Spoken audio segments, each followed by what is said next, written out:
anterior, el contenido del sutta,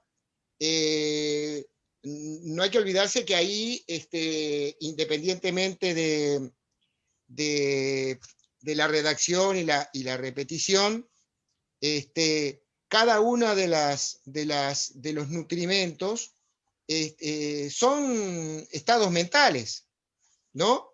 Cada uno de los nutrimentos son decisiones o estados mentales que de alguna manera nos van alimentando la posibilidad de fortalecer y de sustentar y de reforzar esa ignorancia.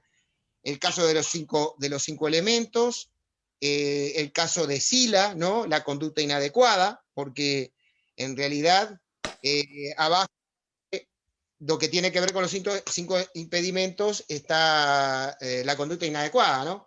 Bueno, estábamos esperándolo ¿Qué tal?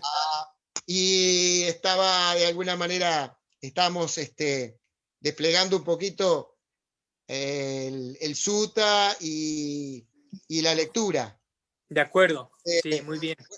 Entonces, para terminar, a mí siempre me pregunté por cuando dice no relacionarse con personas superiores, como de alguna manera la fuente de la ignorancia, en cierta manera, no sé si podrá ser una buena traducción, personas superiores, quizás no lo es. Perdón, compañeros, capaz que fue muy larga mi intervención. Buenas noches. Buenas Miguel. noches, buenas noches. Buenas noches. Buenas Muy noches. bien. Buenas noches, Miguel. Buenas noches. Bien, entonces vamos a discutir un poco este sutta. Es un sutta muy, muy importante, por eso lo escogí, porque incide directamente en la causa del sufrimiento, de acuerdo con el Buda. Como ustedes saben, hay dos formas generalmente en las que se explica en términos de causa. Una es el apego, siendo la fuente del sufrimiento, pero la otra es la ignorancia. Ahora, tanto el apego como la ignorancia son parte del origen condicionado, propiamente del origen condicionado del sufrimiento. Entonces, a través de un proceso causal, cuando se dan causas y las causas y las condiciones adecuadas, se desarrolla este proceso que desemboca en el sufrimiento, en sus diversas formas. Entonces,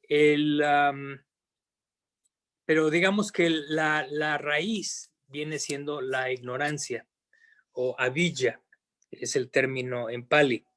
Es interesante porque independientemente de las definiciones que dio el Buda de la ignorancia, si ustedes estudian el Abhidhamma, este factor avijja, o que traducimos como ignorancia, es un factor mental. Es un factor mental. Entonces, es parte de los 5 agregados. ¿Sí? Es parte de las formaciones mentales. Entonces, y curiosamente, también como parte como parte de estas formaciones mentales o factores mentales, se encuentra lo que se conoce en Pali como paña, P-A-Ñ-Ñ-A. Paña se traduce como sabiduría. Entonces, es justamente el factor opuesto a avijja, o a la ignorancia. Entonces, básicamente, con el cese de la ignorancia, cesa el sufrimiento y básicamente lo que queda es sabiduría. ¿De acuerdo? Entonces, pero desde luego esta sabiduría está impedida por el oscurantismo que causa esta ignorancia. Pero como lo dice muy acertadamente el Buda en este discurso, tomen en cuenta ustedes que tanto en el origen condicionado como en muchos otros suttas, el Buda hace un gran énfasis en que la doctrina que él enseña es una doctrina causal, ¿sí? Es decir, se opone directamente digamos, al pensamiento mágico, por decirlo así, que en el pensamiento mágico las cosas surgen de la nada, ¿no? El mago se quita el sombrero y mete la mano y saca el conejo, ¿verdad? Y ve y entonces es fantástico porque previamente enseñó que el fondo del sombrero estaba vacío y sin embargo de la nada saca el conejo, ¿no? Entonces, ese es el tipo de pensamiento mágico que precisamente se aparta de analizar las causas de las cosas, ¿sí? El pensamiento mágico quiere irse directamente al resultado, por decirlo así, y el Buda dice no. Para poder salir del sufrimiento, lo que hay que ir es siempre a la causa. La causa es fundamental porque cuando la causa cesa, el efecto cesa. Y en este caso, la causa, a lo que él concierne más, al Buda, lo único que le concierne, de hecho, son dos cosas, de acuerdo textualmente a lo que dice él.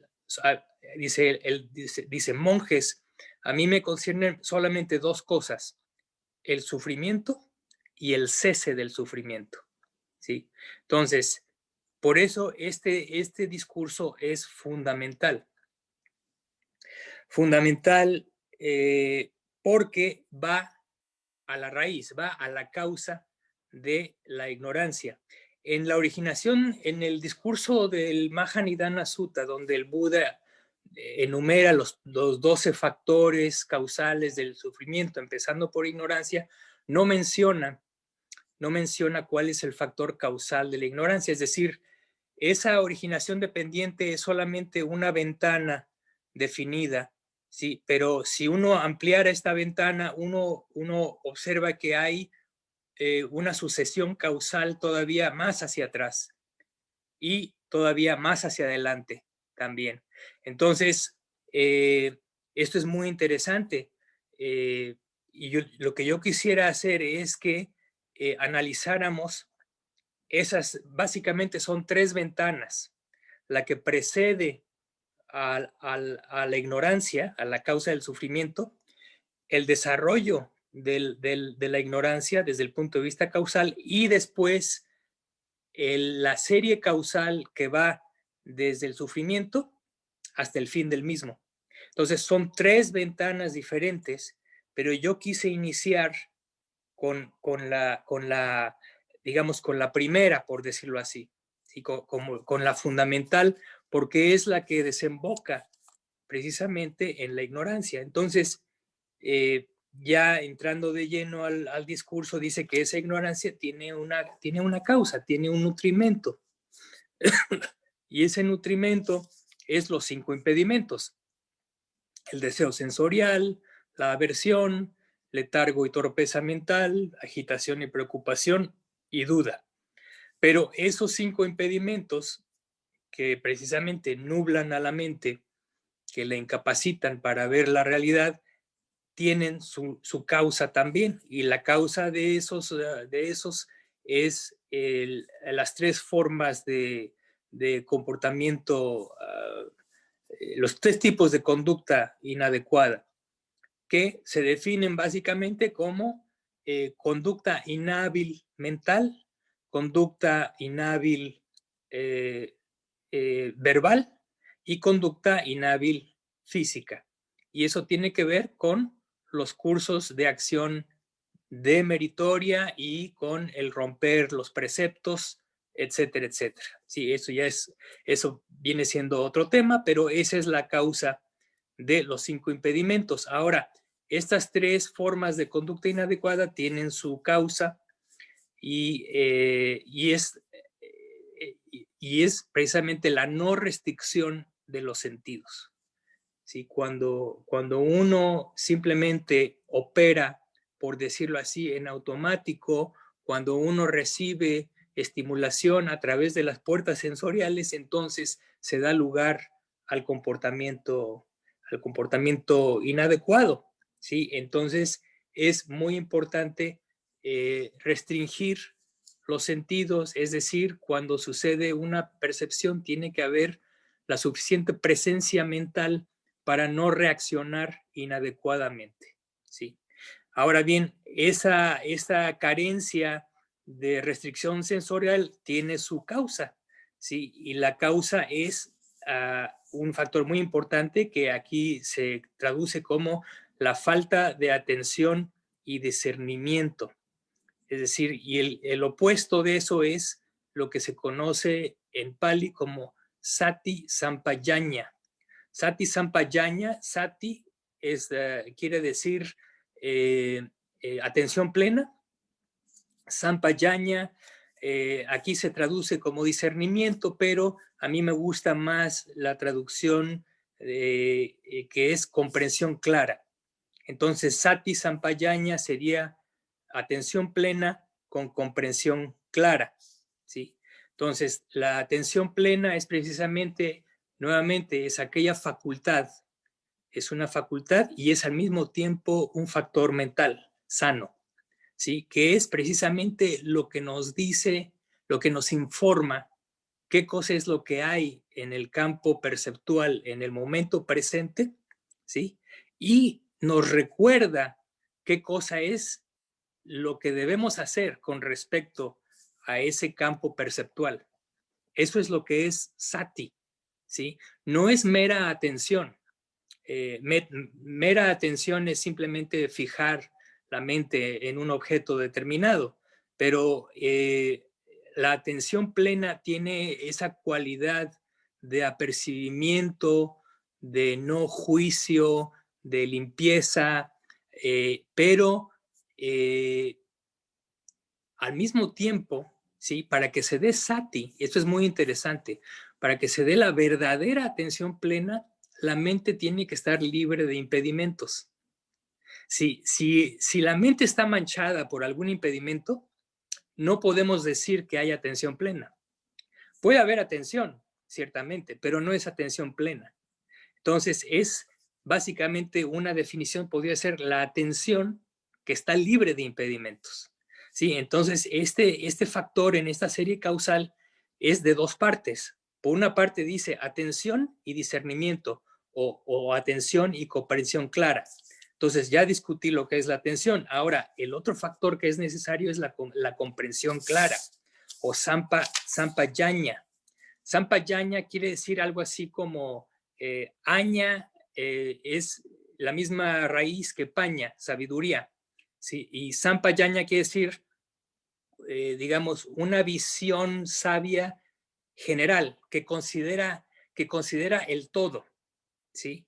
Y básicamente para entender este término sampajanya o comprensión clara, esto se explica en los 4 fundamentos de la atención, en el comentario a los 4 fundamentos de la atención.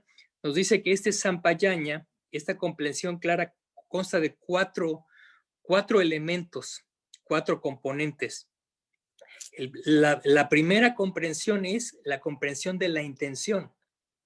En toda acción mental, verbal o física, hay una comprensión de cuál es la intención. Hay claridad de intención. Y esa es una cosa que está carente cuando no hay atención plena. De hecho, muchas veces, y esto lo experimentamos todos, muchas veces actuamos y no tenemos ni siquiera claro el motivo de nuestras acciones. No hay comprensión clara de nuestras intenciones reales.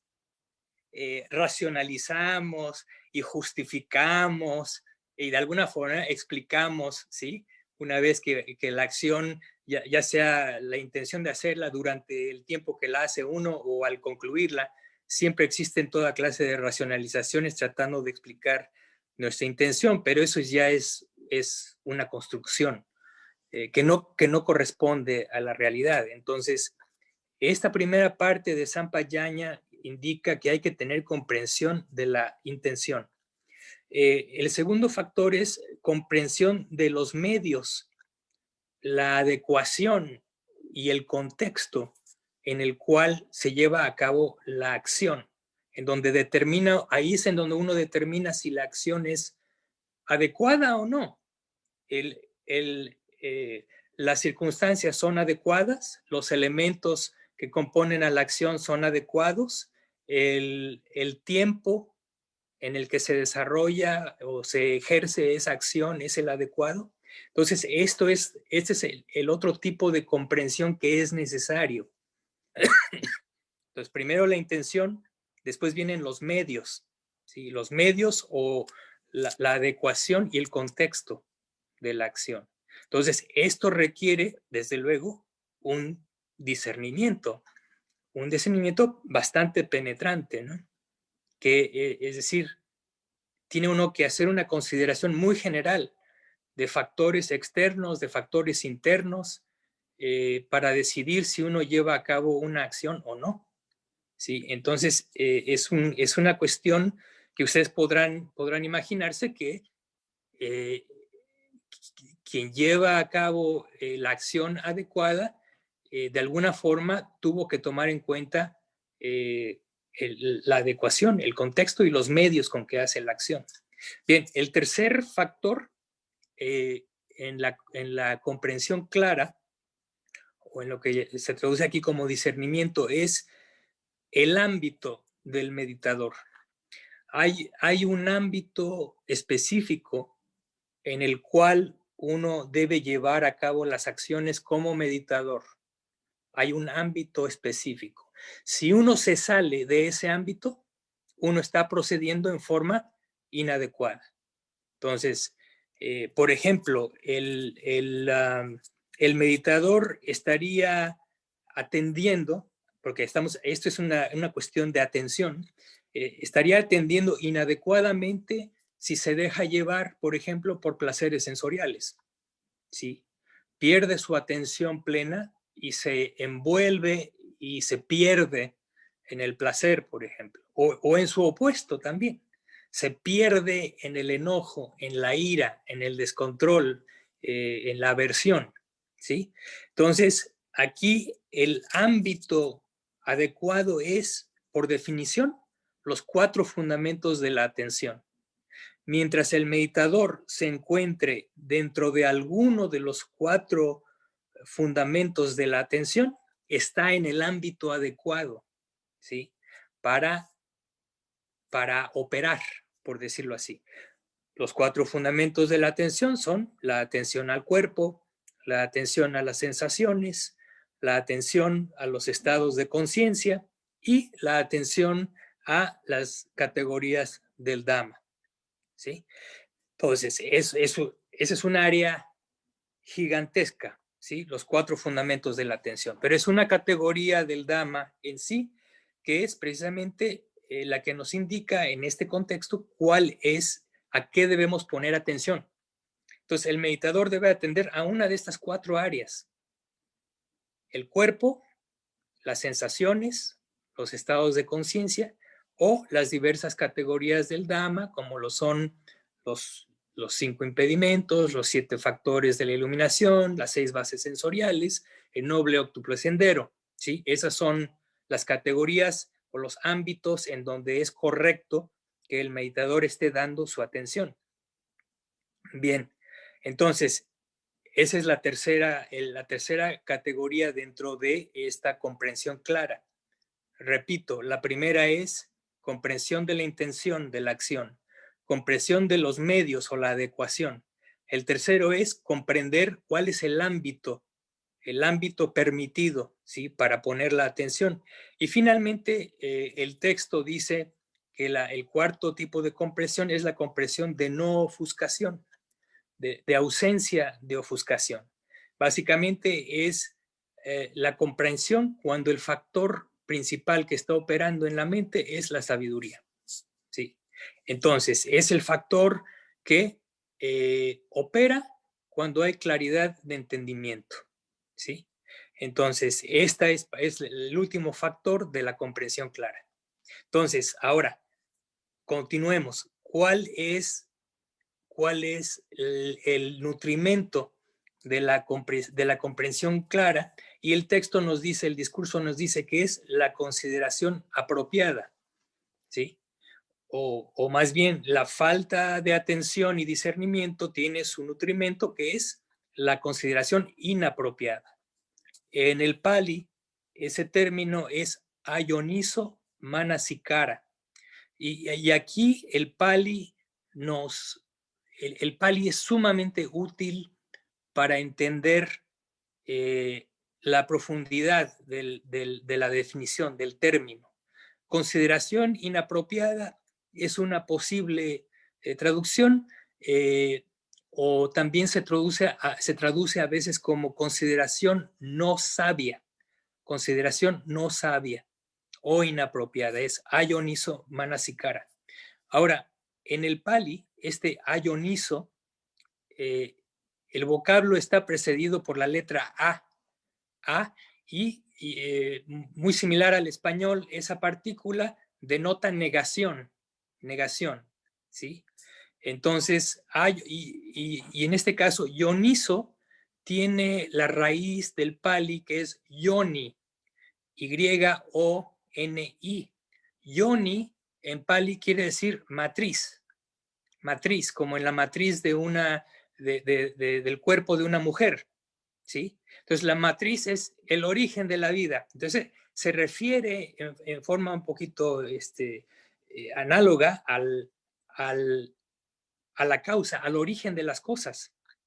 Entonces, ayoniso es el no ir al origen. Y manasikara, que es la segunda partícula que compone al término, manasikara está compuesta de dos partes. Mana, que tiene como raíz, cuyo significado de raíz es la mente. Es otra forma de decir la mente. Mana o mano.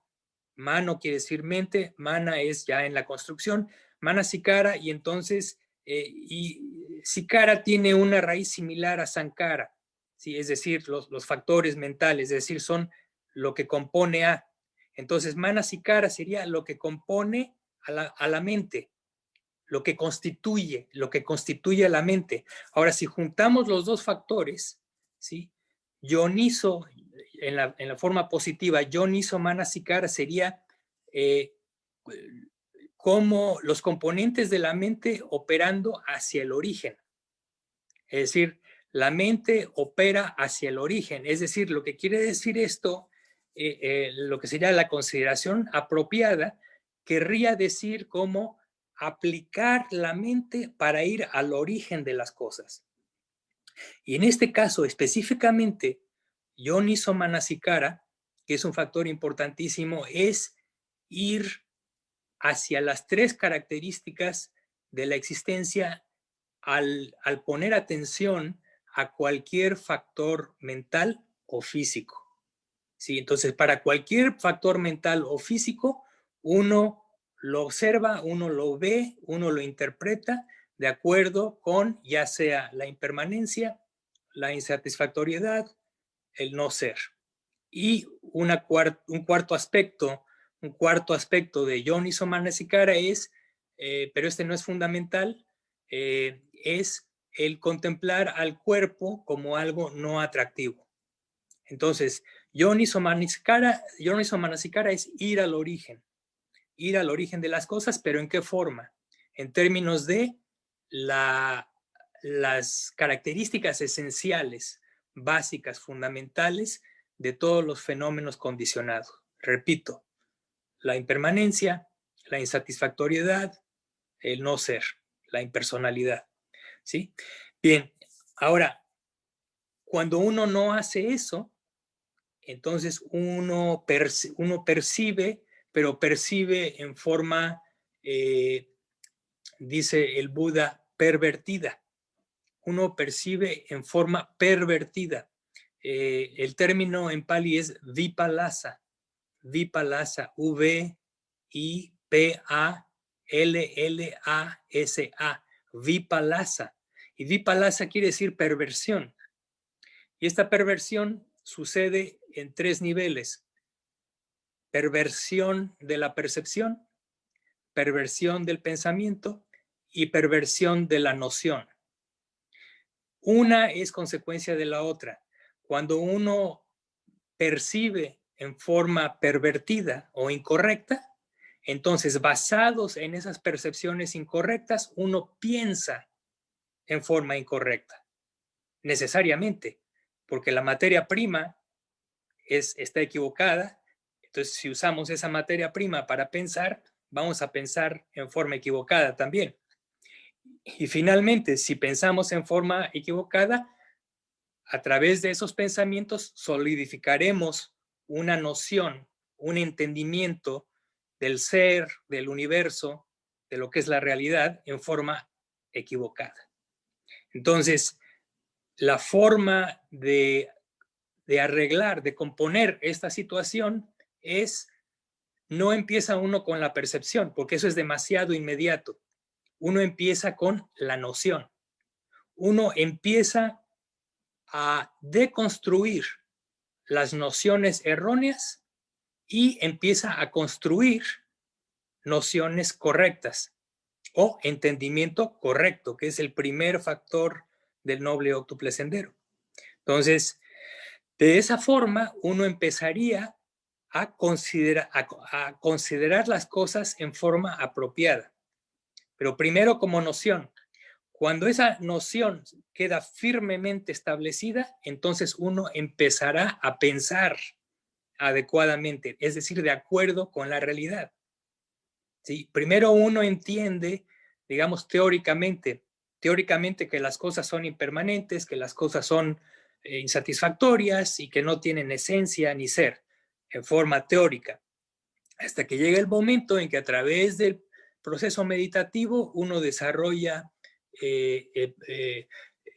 facultad introspectiva suficiente para que esa noción ya no sea una cuestión teórica, sino que sea producto de una visión directa, de un entendimiento directo. Cuando eso se da, entonces el camino queda libre para entonces pensar en forma adecuada. Y cuando uno piensa en forma adecuada, de acuerdo con estas tres características, tomándolas en cuenta, finalmente, en el caso del Arahant, del santo consumado, entonces el último nivel, el último resquicio de la perversión queda destruido y entonces ahora toda percepción va a ser directamente clara, ¿sí? Va a ser directamente vista tal como debe ser, es decir, impermanente, insatisfactoria, carente de ser, ¿sí? Entonces, esta consideración sabia o consideración propia, repito, es el trabajo de la mente que va al origen. Y en el sentido de que uno tiene que ir al origen, que es las tres características universales de la existencia: impermanencia, insatisfactoriedad y no yo, no ser.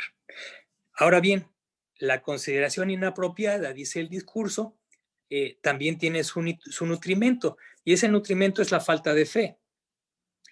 Obviamente, cuando no hay motivación para encaminar la mente hacia ver las cosas de acuerdo con esas tres características, es porque no hay fe. Y la fe es precisamente la que nos propele, la que nos impulsa a hacer el esfuerzo y ver las cosas en cierta forma. Es decir, en la forma de vipassana, en la forma de ver las cosas de acuerdo con las tres características. Entonces, pero para eso se necesita la fe. La fe en la enseñanza del Buda.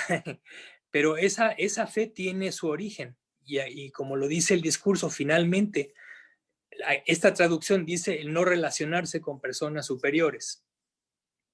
Y básicamente lo que esto quiere decir es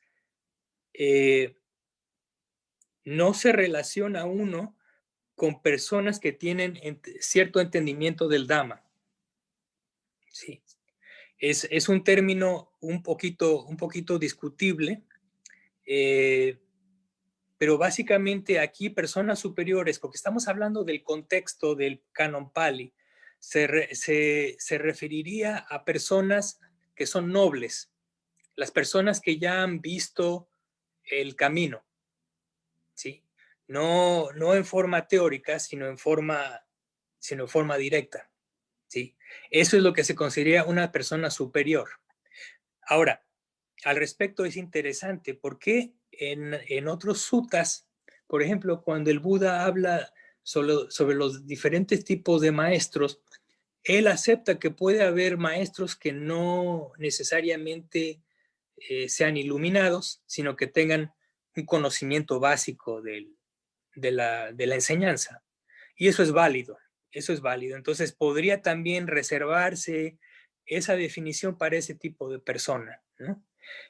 Hay otros suttas en los que también se habla en forma causal de lo que da origen a los impedimentos, y algunas traducciones dicen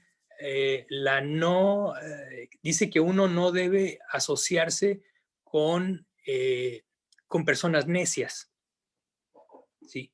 Con personas ignorantes en el sentido del Dhamma, no necesariamente ignorantes del conocimiento mundano, ¿sí?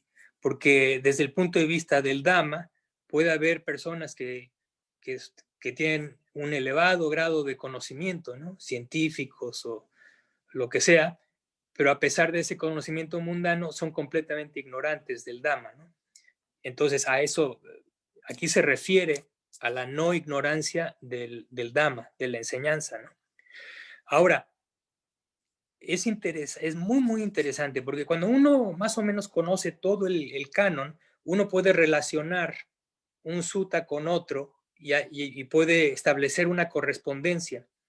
Aquí, por ejemplo, esto de no relacionarse con personas superiores tiene su contraparte en un sutta que se llama el Sutta de Chanki, que es en el Majjhima Nikaya número 95. Es los discursos de orden intermedio o de extensión intermedia, el número 95. Ahí se describe precisamente cómo es el proceso de relacionarse con personas superiores. Y en ese sutta, en la parte crucial, lo que dice es que primero uno, como buscador espiritual, va y busca a un maestro. Paso número 1, la búsqueda de esa persona espiritual superior. Paso número 2, cuando uno encuentra a esa persona, uno rinde respeto a esa persona.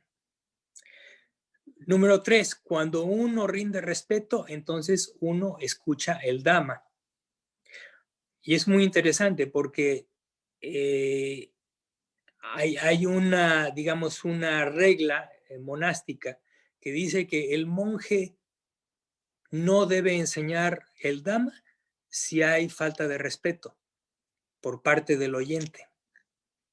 Muy interesante. Y dice que cuando el oyente muestra respeto y deferencia, entonces el monje o la monja entra en disposición de explicar el Dhamma. Y posteriormente, entonces, cuando hay respeto y deferencia, entonces se escucha el Dhamma y después el Buda continúa en una serie causal. Dice que entonces al escuchar el Dhamma uno debe prestar oído, al prestar oído uno debe memorizar, etcétera, etcétera. Pero eso lo vamos a ver más adelante en una discusión porque es parte de esta secuencia, una de estas secuencias causales de las cuales les estoy mencionando, ¿sí? Pero entonces, básicamente, esto es el discurso. Y es muy interesante porque entonces el punto de partida es relacionarse con personas superiores, relacionarse con la persona que sabe o personas que saben el Dhamma. En otros contextos, en el Canon Pali, el Buda dice que el principio de todo lo que es sano es precisamente la voz de otro. Así es como se traduce. El principio de todo es la voz de otra persona, es decir, el escuchar el Dhamma. Ese es el surgimiento, esa es la chispa, esa es la causa primigenia para que se desenrolle todo, se desenvuelva todo el proceso de la práctica para lograr la vía de la liberación. Entonces, prestar oído es fundamental y para nosotros los humanos es una gran desgracia si en una vida uno no escucha nada del Dhamma, y que es el caso de la mayoría de la gente. La mayoría de la gente en este mundo jamás ha escuchado y jamás escuchará una sola palabra del Dhamma, ¿no? Ahora, pongámonos en ese contexto, ¿no? Y entender lo afortunados que somos, ¿sí? Porque de hecho escuchamos el Dhamma regularmente y no nada más eso, tenemos acceso básicamente a toda la enseñanza completa en nuestro tiempo, ¿no? Entonces realmente una persona que escucha el Dhamma ya es una persona que tiene un mérito fabuloso, ¿no? Fabuloso. Y entonces, digamos que aquí lo importante es tomar conciencia de que hay que aprovechar ese privilegio que tenemos, ¿no? Es sumamente importante y este conocimiento debe generar un gran entusiasmo, ¿no?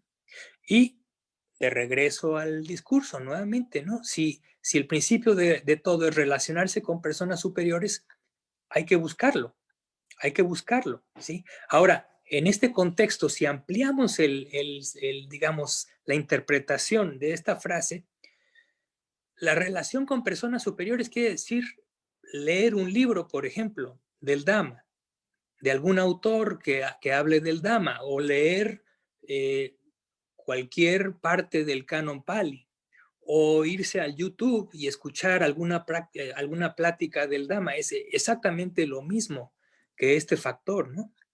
Uno se relaciona en una forma muy moderna, con personas superiores, porque en el tiempo del Buda no había libros del Dhamma, toda la tradición se transmitía oralmente, no había medios electrónicos, no había radio, ni televisión, ni nada de eso, ¿no? Entonces, aquí tenemos que tener un poco amplio criterio para interpretar esa frase, ¿no? Entonces, hay que relacionarse con personas superiores, es hacer uso de todos los medios que nos acerca a la enseñanza del Buda. ¿De acuerdo? Entonces, con eso concluimos el comentario al discurso. La semana que entra, me gustaría mucho entonces darle un seguimiento a este argumento de toda la serie causal, que va de principio hasta el fin. Entonces quisiera que discutiéramos la semana que entra precisamente la secuencia del origen dependiente del sufrimiento, ¿sí? Entonces eso sería para la semana que entra, pero por el momento quisiera que entonces discutiéramos, que ustedes expresaran comentarios o preguntas en este momento acerca del discurso que analizamos hoy.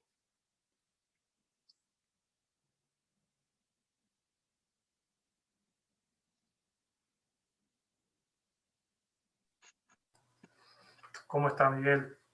Muy bien. Bueno, me alegro. Hay mucho, ¿no? Este discurso y esto que está es mucho. Es mucho, sí. Y por supuesto que lo que más claro me queda es la interdependencia de todos los fenómenos y accionares implícitos en la experiencia mínima que nosotros podamos tener momento a momento, ¿no? Ahora, hay varias cosas que me gustaría consultarle. En el caso de la comprensión,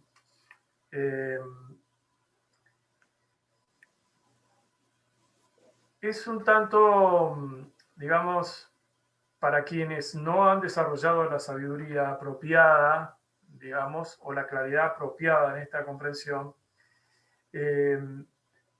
es un tanto difícil hacer un razonamiento de las condiciones necesarias para lograr esta comprensión, ¿no? Entonces, esa comprensión de momento a momento no puede, entiendo yo, que sería muy difícil, al menos para mí, entenderlo, que sea algo sistemático y racional, algo intelectual de momento a momento. Bueno, esto se debe a esto, lo otro es causa de esto otro, por su relación de dependencia. ¿Esto funciona de esa manera o es algo intuitivo que el individuo desarrolla a través de ese esfuerzo contemplativo o de atención que hace a través de la meditación? Sí, ese es un punto muy interesante, muy importante.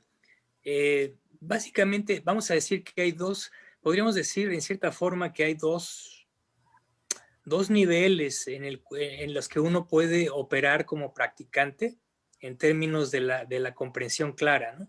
En el nivel más profundo es, imagínense ustedes, en el contexto de un retiro, en donde no hay distracciones, en donde uno puede constantemente aplicar la mente de acuerdo al libro, ¿no? De acuerdo a la receta, y uno está al 100% aplicándose a desarrollar esta comprensión clara. Ese sería un nivel.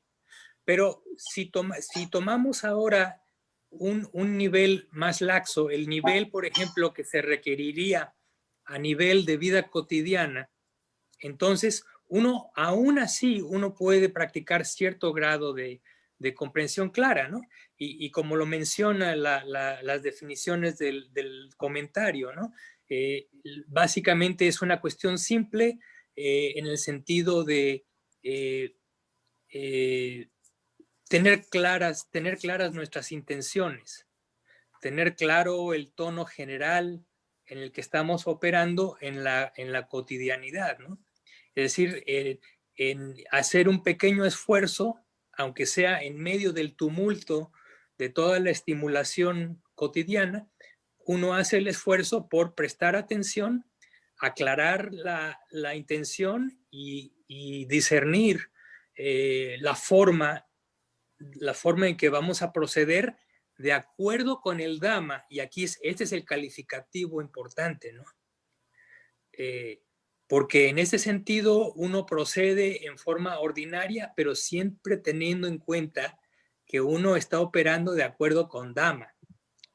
¿Sí? En el sentido de que, por ejemplo, si estoy lavando los platos, sé que si opero con atención, obviamente voy a hacer un buen trabajo, los voy a lavar adecuadamente, pero yo puedo llevarlo a un nivel un poquito más de acuerdo con el Dhamma, en el sentido de que tomo conciencia de que estoy tratando de operar, por ejemplo, en el momento presente, o tomo conciencia de que el proceso mismo en el cual estoy involucrado implica cambio, implica impermanencia, y tomo nota de ello.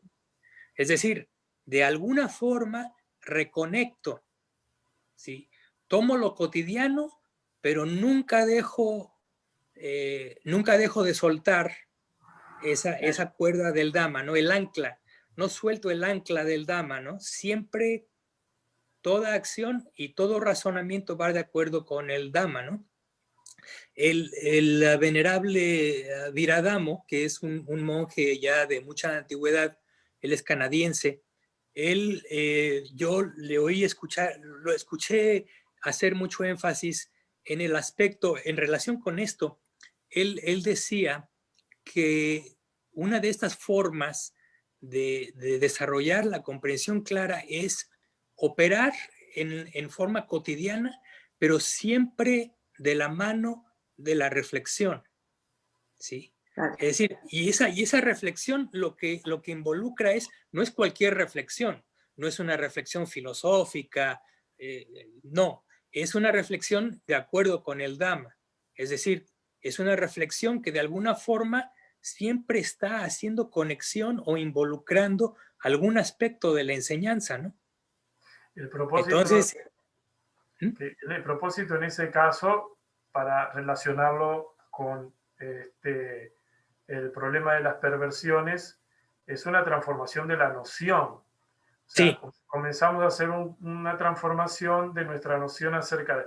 Ahora, el término que se utiliza como... o sea, este término perversión nosotros siempre lo asociamos a un aspecto malévolo de la mente, ¿no? Y ¿es esa la traducción correcta o tiene que ver más bien con una distorsión de la mente? Porque nosotros, es decir, el otro día yo estaba leyendo algo acerca de la percepción y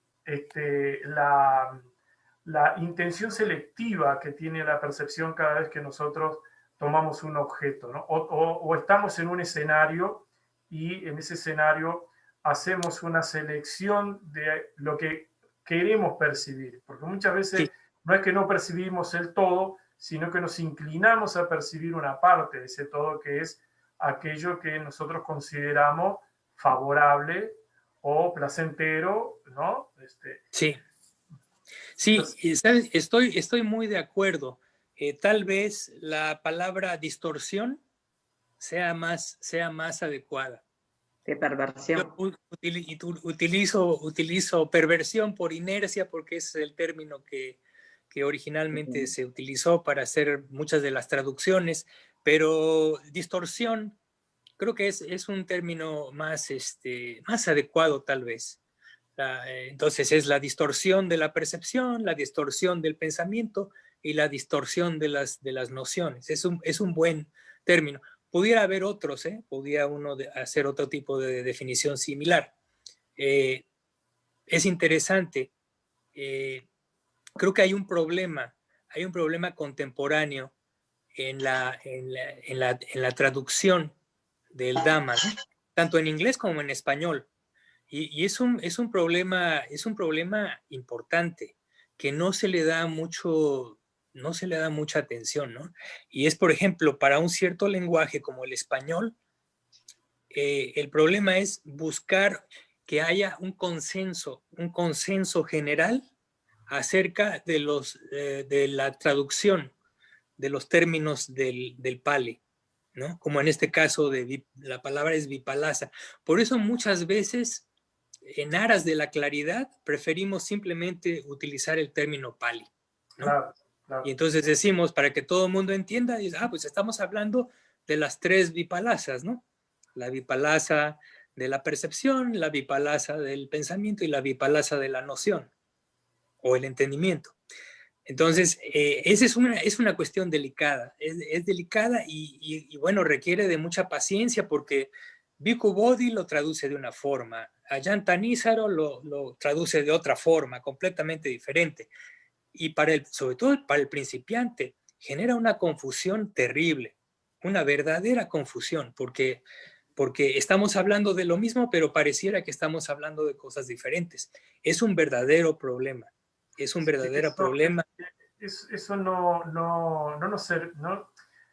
nos de repente me estoy aventurando a decir algo, por supuesto que no tengo conocimiento, pero algo errado, ¿no? Pero tal vez los tipos de traducciones o precisión en la traducción podría darnos una noción acerca de la profundidad de conocimiento de ese traductor o maestro, porque por momentos yo he visto traducciones que realmente se alejan a lo que, no quiero decir que mi comprensión acerca de esa traducción sea mejor, digo, pero como que en determinado momento me da la sensación que hay traducciones que se alejan de la coherencia que tiene todo el discurso, ¿no?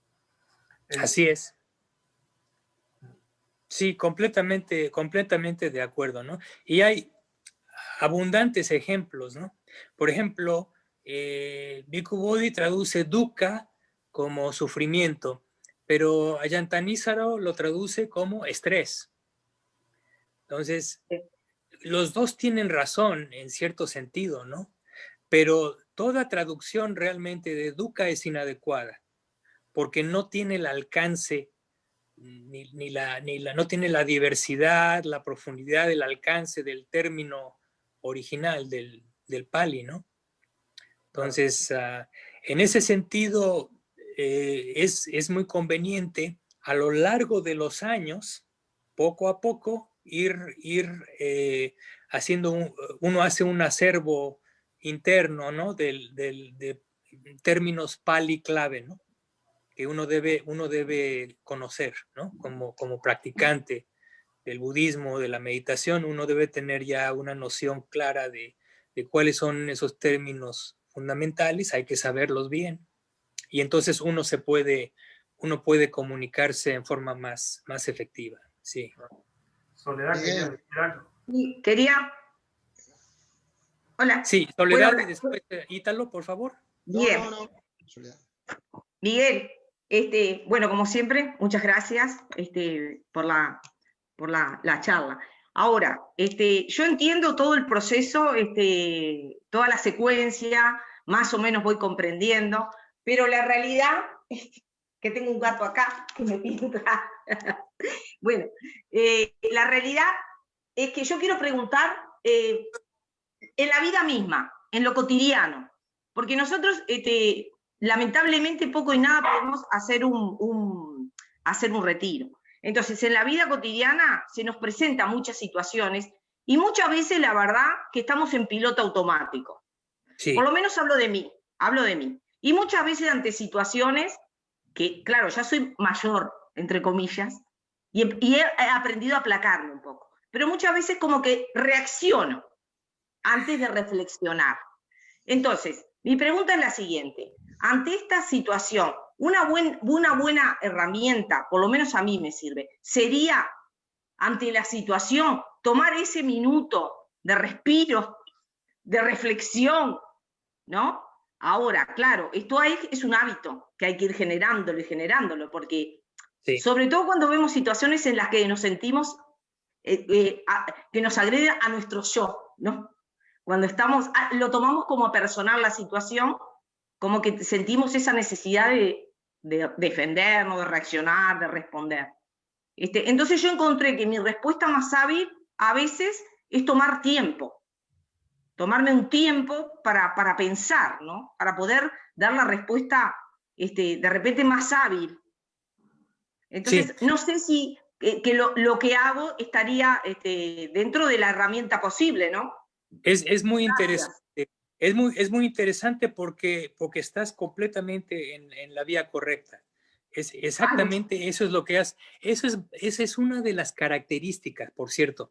Esa es una de las características de la atención plena. Una de las características de la atención plena es la no reactividad, ¿sí? Entonces, cuando hay una cierta dosis de atención plena, uno recibe la estimulación a través de cualquiera de las puertas sensoriales y en lugar de ir en piloto automático, en lugar de tener una reacción inmediata, hay una fracción de segundo en donde hay una interfase, ¿sí? Hay un buffer, hay un espacio de colchón, por decirlo así, que nos permite amortiguar el estímulo. Y nos permite, como dicen ordinariamente, nos permite regresar a nuestros 5 sentidos. O sea, tener presencia mental. Claro. ¿Sí? Es decir, a mí me insultan y en lugar de reaccionar inmediatamente golpeando a la persona, hay una fracción de segundo que me hace detenerme y entonces considerar. Y gracias a eso, porque todo lo que se requiere es una fracción nada más de asentamiento, de apercibimiento, de toma de conciencia. Es todo lo que se requiere para cortar ese piloto automático. Y dentro de ese rango, uno entonces podrá aplicar la comprensión clara.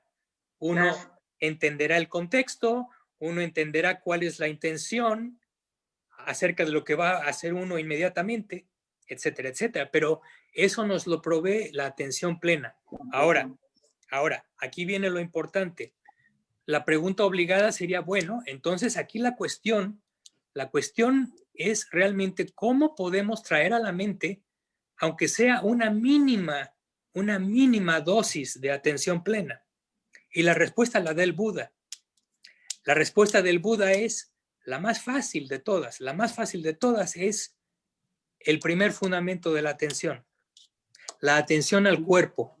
Y esto es algo que yo lo he oído, no nada más de un maestro, yo creo que lo he oído como de una docena de grandes maestros tailandeses en la tradición de la foresta, porque esta es su cantilena, eso es lo que siempre están enseñando, es regresa al cuerpo, anclate en el cuerpo, toma como ancla el cuerpo, ¿sí? ¿Por qué? Porque cuando uno pone atención al cuerpo, por definición, uno queda en el momento presente y uno se separa de toda la ensoñación y toda la proliferación mental y se ancla momentáneamente en el cuerpo. Por eso cuando surge algún problema, alguna disputa, confusión, lo que sea, ¿qué hace uno? Toma unas cuantas respiraciones, uno respira, te dicen respira 3 veces o respira 10 veces y después de que respires 10 veces haz lo que quieras, pero primero respira 10 veces. O contar, sí. Ese es un remedio, le llamamos popular, ¿sí? Muy bien. Popular, pero tiene una justificación muy profunda, que es el primer fundamento de la atención al cuerpo. Cuando uno pone atención al cuerpo, uno se está aproximando a generar el factor mental atención plena. Claro. Y esa atención plena, aunque sea como les decía, por una fracción de segundo, nos da el colchón, nos da el margen, un margen de decisión. ¿sí? Porque si no, no hay decisión, estamos completamente condicionados y respondiendo en forma inconsciente, automática. Claro, nos lleva a la corriente. Nos lleva a la corriente y lo peor de todo es que llevamos nuestras vidas, son vividas en forma inconsciente. Una situación terrible, como animales.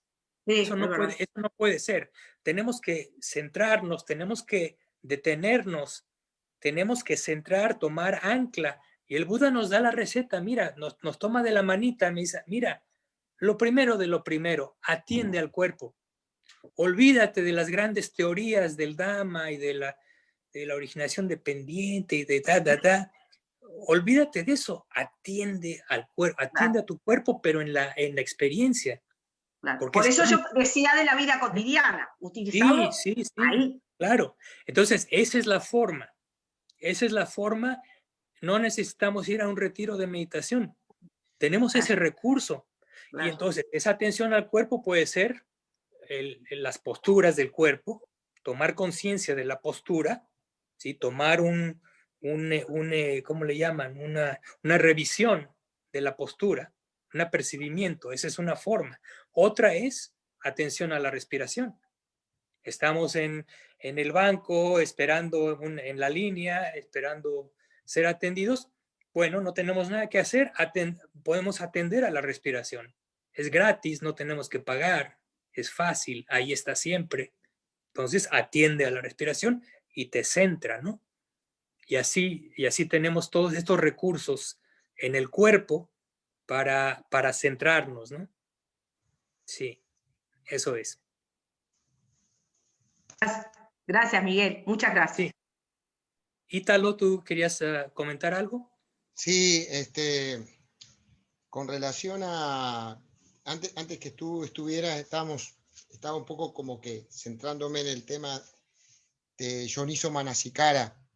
Sí.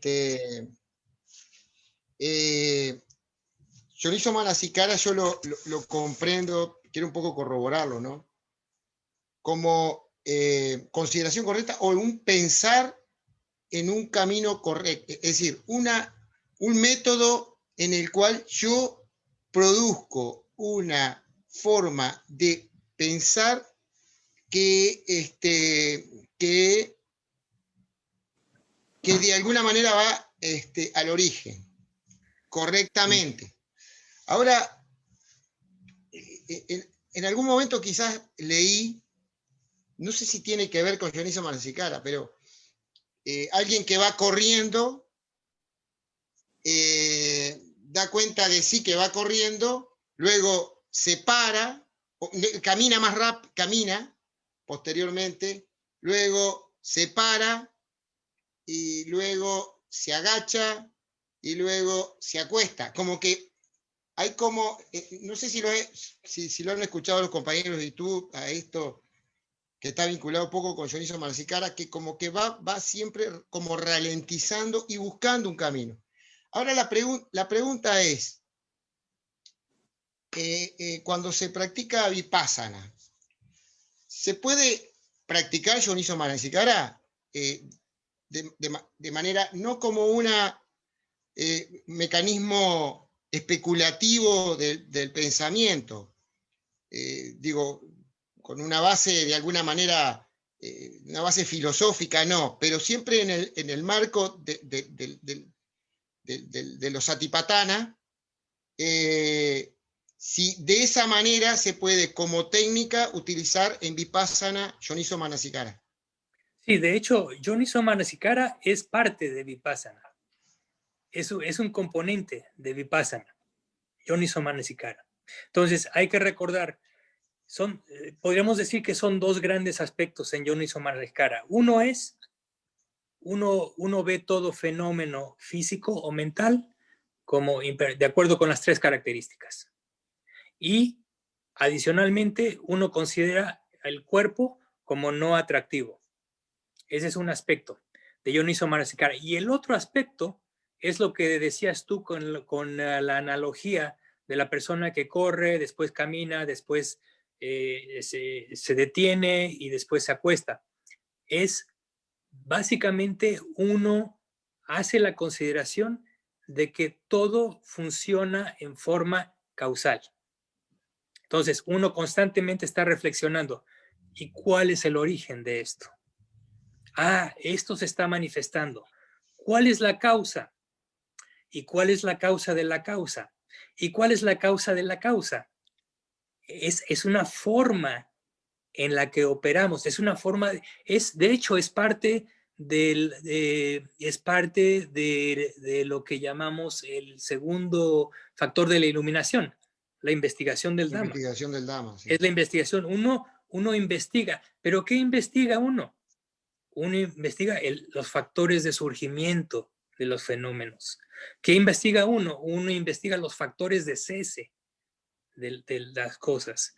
¿Qué más puede uno investigar? Uno puede investigar las ventajas, uno puede investigar los peligros, uno investiga las consecuencias, ¿sí? Entonces, es una forma de razonar en términos, lo que decía yo al mero principio, no de pensamiento mágico, sino todo lo contrario, en términos causales.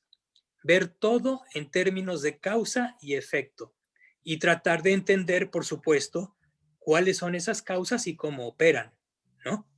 Entonces, repito, este Dionisio Manasikara, esta consideración sabia o consideración propia, es ver las cosas de acuerdo a las tres características de la existencia y ver el aspecto causal de los fenómenos.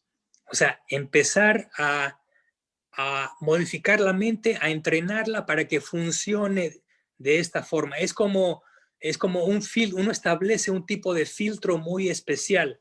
Es un filtro para la realidad, ¿sí? Porque cuando no existe ese filtro, entra todo sin discriminación y es igualmente malinterpretado y no nos importa si lo malinterpretamos o no. Y esa es la condición humana. Esa es la condición humana básica, ¿no? Pero aquí estamos remando en contra de la corriente, entonces tenemos que aplicar este filtro especial que es Vipassana y particularmente Dionisio Manasikara. Sí.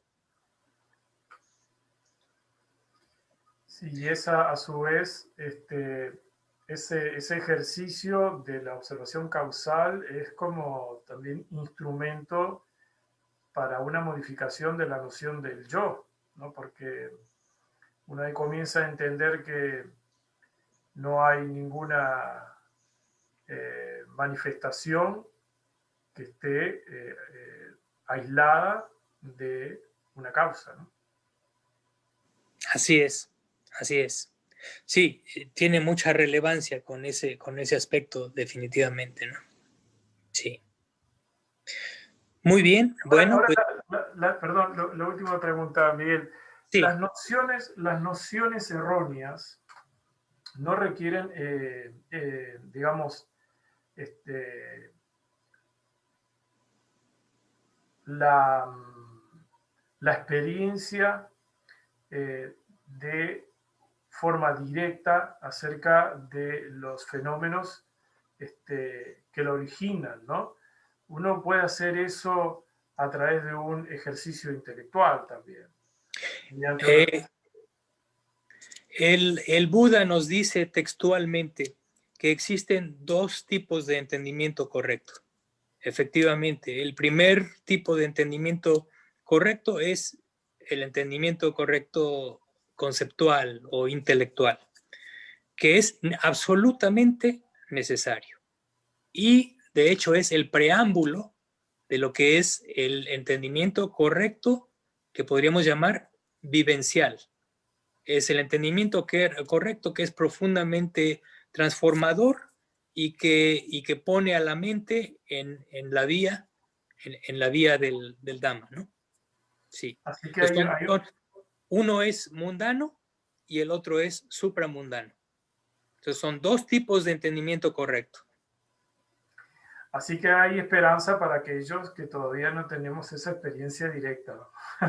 No, es que todo va en orden, ¿no? Y empieza uno, como decían aquí en México, también los enanos empezaron desde pequeños, ¿no? Igual nosotros también tenemos que empezar primero lo conceptual, que quede claro lo conceptual al tiempo que trabajamos la práctica, ¿no? Hasta que llega el momento en que el entendimiento conceptual es adecuado, la persona ha estudiado, la persona ha discutido, la persona ha construido un cierto andamiaje intelectual en su mente, que entonces se convierte en el receptáculo perfecto para cuando la transformación sucede. Entonces, porque de otra forma es imposible. No puede haber la transformación si la tierra no ha sido adecuada, no puede haber cosecha. Claro. Tiene que haber primero hay que estructurar todo en forma ordenada, preliminar, preparar la tierra, traer el agua, limpiar la semilla, preparar el fertilizante y cuando todo eso está listo, entonces, ¡pum!, nace la planta, ¿no?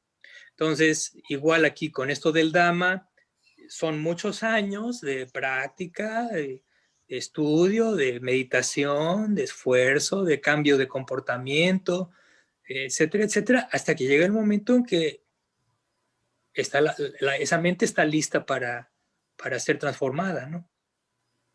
Sí. Entonces, cosa de paciencia, ¿eh? Es paciencia nada más, paciencia y perseverancia. Y todo el mundo llega, ¿eh? Bueno, una paramita, ¿no? Eso sí es un poco incorrecto, porque el Buda dice, alguna vez se le preguntó, bueno, venerable señor, ¿y todo mundo llega a Nirvana? Y él contesta, yo solamente dije cómo, no dije cuántos llegan. ¿No? Entonces, bueno, es muy realista, el Buda es muy realista, ¿no? Claro. Pero bueno, nosotros estamos haciendo lo que es lo que corresponde, ¿no? Ya creo que se los dije en la primera ocasión, ¿no? La discusión es una parte fundamental para el desarrollo de esta noción correcta, ¿no? Para el desarrollo de sabiduría. Este intercambio de puntos de vista, de comentarios, de entendimientos, aclaración del lenguaje, de las ideas, ¿no? Es absolutamente fundamental en el Dhamma. No podemos prescindir de eso. La persona que no tiene eso a la mano no tiene mucha oportunidad, ¿no? Es fundamental exponernos, ¿no? Exponer lo que está en nuestra mente, indagar, preguntar y remover todas estas nociones para que poco a poco se vayan aclarando y poniendo en su correcto lugar, ¿no? Claro. Bueno, creo que ha sido suficiente por hoy y me da mucho gusto estar con ustedes nuevamente y espero que nos podamos ver, si el karma lo permite, nos veremos la semana que entra y me gustaría entonces para la semana que entra, bueno, yo le mando un correo electrónico a Edgardo y estudiaremos el Mahanidana Sutta, el Sutta del origen condicional. Del origen condicional, sí. Hay muchas versiones en el Canon Pali, cualquiera de ellas es buena, pero el Mahanidana creo que lo encuentran en el Majjhima Nikaya. Yo mando el correo electrónico con la referencia adecuada, lo estudiamos y lo discutimos la semana que entra. Perdón, Miguel, una cosita antes. Sí. El miércoles que viene a las 8, 8 nuestra, 3 nuestra, porque quizás nosotros habías quedado quizás 3:30 de ahí, 15:30. Me di cuenta que me quedé con esa noción del 3:30. Ahí va. Okay. Ahí va. Para la próxima nos encontramos a las 15, entonces tú y yo. Vamos. A las 3 días, perfecto. A las 15 no, a las 16. A las 16. A las 15 serían a las 7 de la tarde nuestra. Son bueno, 3 horas. Son 4.